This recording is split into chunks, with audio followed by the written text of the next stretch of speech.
0.5마이크로 미만의 먼지는 폐포, 그러니까 폐 안에 있는 과리 안에까지도 들어갈 수 있습니다.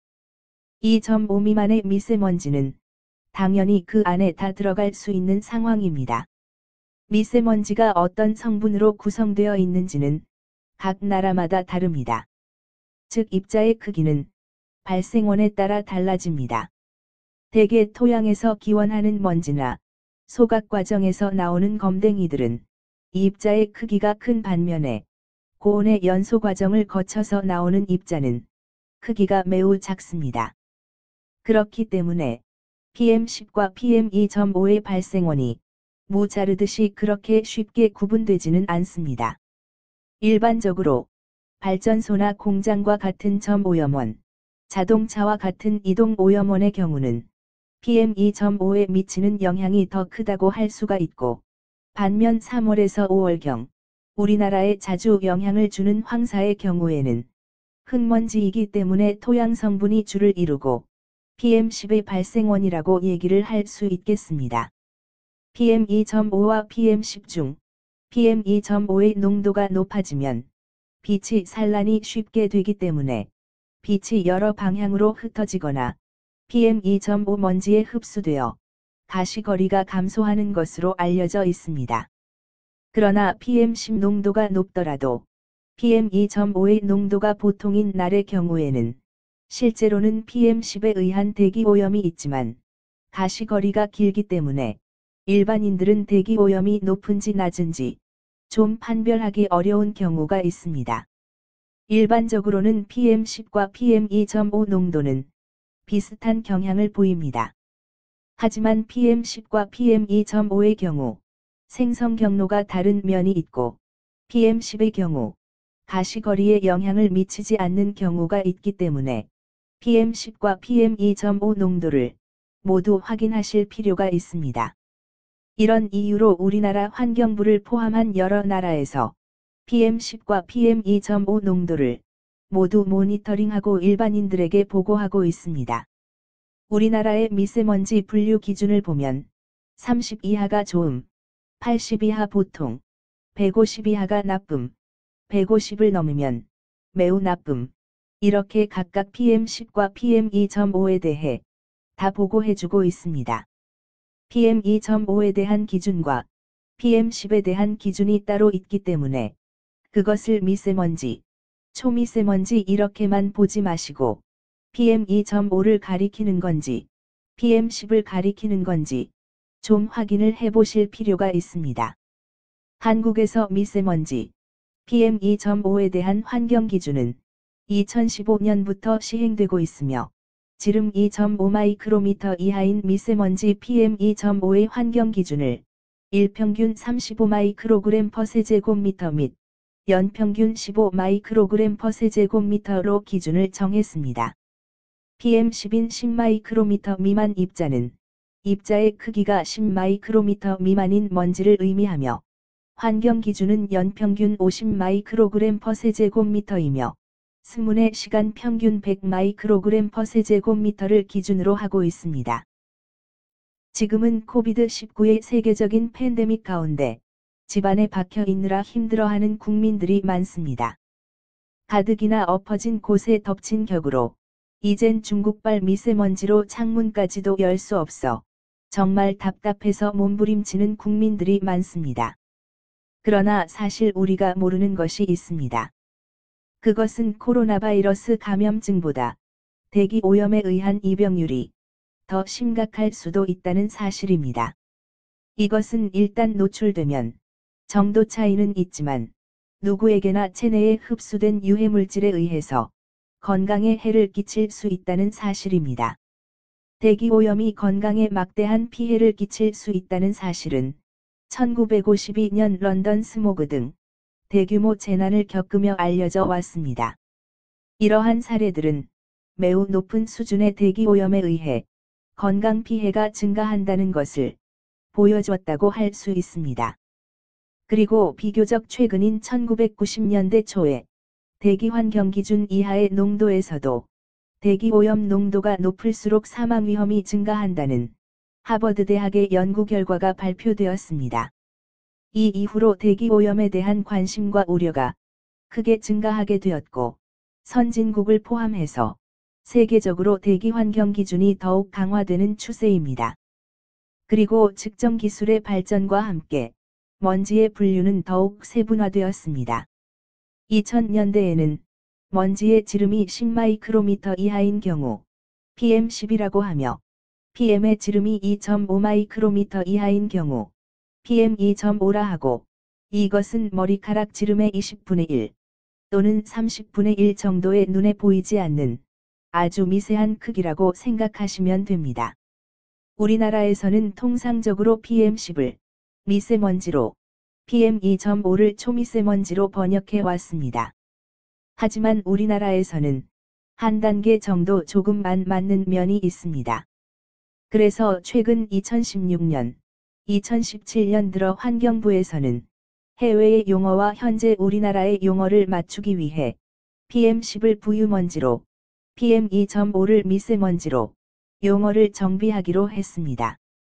하지만 두 가지 용어가 지금 혼재되어 사용되고 있기 때문에 미세먼지, 초미세먼지라는 용어를 사용할 때에는 이게 PM10을 가리키는 건지, PM2.5를 가리키는 건지 좀 눈여겨보면서 구별할 필요가 있습니다. 그리고 이런 대기오염은 환경에 심각한 영향을 주는데, 특히 지속적인 공기오염은 자연과 인간의 건강에 매우 부정적인 영향을 미칩니다. 이러한 장기적 및 중기적 효과는 해결하기 어려운 문제가 되었습니다. 전 세계적으로 대기오염이 야기하는 주요 부정적인 영향을 대략 10가지로 구분할 수 있습니다. 그 첫 번째가 지구온난화입니다. 두 번째는 기후변화입니다. 세 번째로는 산성비입니다. 네 번째로는 스모그 효과입니다. 다섯 번째로는 분야의 악화입니다. 여섯 번째로는 동물종의 멸종입니다. 일곱 번째로는 건축자태의 열화입니다. 여덟 번째로는 화학적 민감도입니다. 아홉 번째로는 피부 손상입니다. 열 번째로는 호흡기 건강 문제입니다. 특히 이것은 현재 대한민국의 코로나19와 더불어 당면한 가장 최대의 문제입니다. 오염 물질은 기침에서 천식, 암 또는 폐기종에 이르기까지 다양한 호흡기 질환 및 알러지를 유발할 수 있습니다. 독성 물질의 흡입은 호흡기를 구성하는 폐 및 기타 기관에 직접적인 영향을 미칩니다. 또한 산소 공급이 부족하면 심혈관 문제가 발생할 수 있습니다. 더욱이 현재에 들어 우리 시대의 가장 큰 재앙 중 하나는 기후변화에 대한 영향임에도 불구하고 공공 및 개인 건강에 미치는 대기오염 영향은 생각보다 엄청 중요합니다. 인간 질병의 주요 요인엔 많은 오염 물질이 있습니다. 그 중에서도 가변적이지만 특히 직경이 매우 작은 입자인 입자상 물질은 흡입을 통해 호흡기에 침투하여 호흡기 및 심혈관 질환, 생식 및 중추 신경계 기능 장애, 암 등을 유발합니다. 성층권의 오존이 자외선 조사에 대한 보호 역할을 한다는 사실에도 불구하고 지면 수준의 고농도 상태에서는 유해하며 호흡기 및 심혈관계에도 영향을 미칩니다. 또한 질소산화물, 이산화황, 휘발성 유기화합물, 다이옥신, 다환방향족 탄화수소는 모두 인체에 해로운 대기오염 물질로 간주됩니다. 일산화탄소는 높은 수준으로 들이마시면 직접적인 중독을 유발할 수도 있습니다. 납과 같은 중금속이 인체에 흡수되면 노출에 따라 직접적인 중독이나 만성 중독으로 이어질 수 있습니다.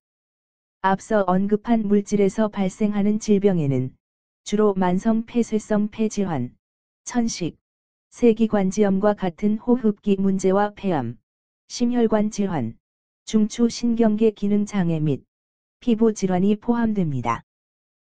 마지막으로 환경 오염으로 인한 기후 변화는 자연 재해와 마찬가지로 많은 전염병의 지리적 분포에 영향을 미칩니다.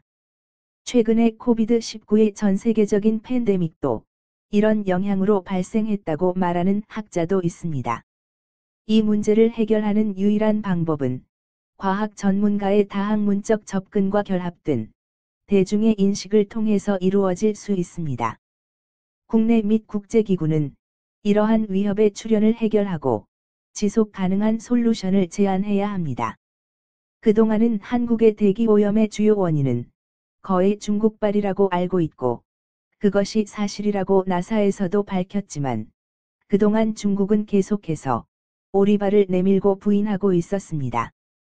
하지만 2019년 10월 20일 중국발 미세먼지의 한반도 유입이 우리나라 천리안 위성에 딱 걸리면서 그해 11월 발표된 한중일 3국 과학자들의 공동 연구에 따르면 국내 초미세먼지 가운데 30% 이상이 중국에서 건너온다고 결론지었습니다.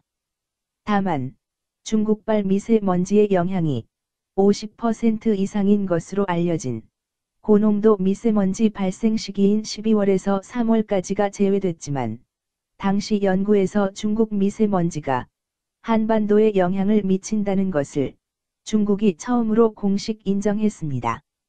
그러므로 현재 우리나라의 대기 오염은 주로 중국발 미세먼지에 의한 것이기 때문에 중국의 논문에서 밝혀진 자료를 보면 최근에 코비드-19의 영향으로 많은 중국 내 공장이 폐쇄되면서 중국의 미세먼지 발생이 많이 줄기는 했지만 중국의 74개 주요 도시의 연간 평균 PM2.5 및 PM10 농도는 중국 전체 연간 PM2.5와 마찬가지로 중국 대기질 표준에서 정한 2등급 수준을 여전히 초과합니다.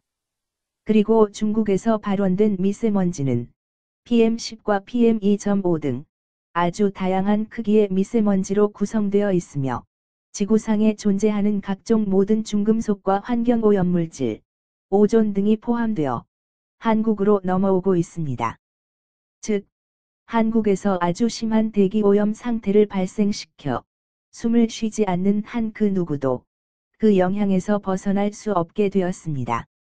2017년 중국의 대기오염으로 인한 조기 사망 추정치는 PM2.5로 인한 조기 사망은 36만 5천 명이고 대기오염으로 인한 COPD로 5만 401명이 사망했고 대기오염으로 인한 허혈성 심장병으로 9만 7,790명, 대기오염으로 인한 폐암으로 4만 3천명, 대기오염으로 인한 뇌졸중으로 17만 4,140명이 사망한 것으로 조사됐습니다.